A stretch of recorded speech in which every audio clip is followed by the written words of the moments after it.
New Zealand First is backing its Chief of Staff, David Broome, whose 12-year-old son reprimanded a peace activist during yesterday's ANZAC service. The party says protesting on ANZAC Day is disrespectful and designed to garner cheap media attention, but the protest itself was silent. The Broome family protest against it, much less so. Here's our political reporter, May Heron. It just leaves a sour taste. David Broome and his son gate crashed a News Hub interview with protester Laura Drew. Say, do it tomorrow, do it the day before, do it any day but today. It is wrong, wrong, wrong. And it's just inappropriate. You are so inappropriate. I cannot believe this.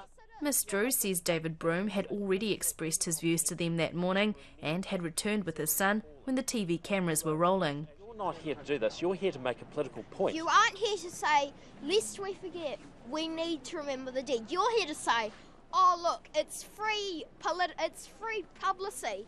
Let's go and make the most of it.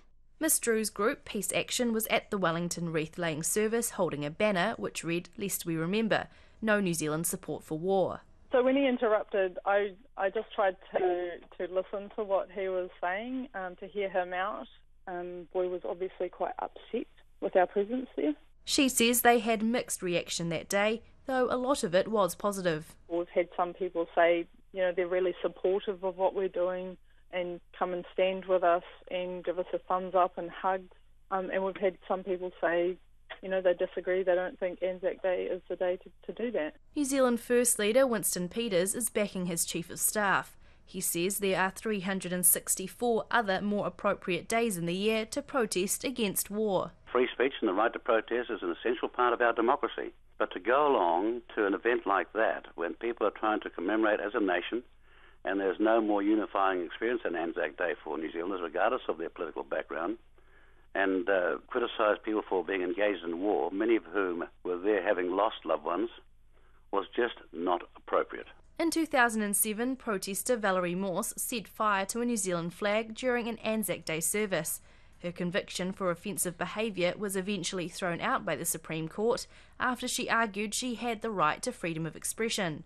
Ms Morse says ANZAC Day is a political event and the country's involvement in war should be discussed. ANZAC Day is now used by the state as a means to promote current and contemporary wars. So it's really not just a day of remembrance, it's a political day, and as a political day, it is a very appropriate day to talk about New Zealand's involvement in wars. The Prime Minister, Bill English, says everyone has a right to protest as long as it's done lawfully. What we're remembering on ANZAC Day is people who gave their lives for freedom, and part of that freedom is the ability to protest. So people have the right to express a point of view. I would just hope on ANZAC Day it's done respectfully. Meanwhile, Laura Drew is unfazed by this year's clash and says her Peace Action group will be back out again next ANZAC Day. From Parliament for Checkpoint, May Heron.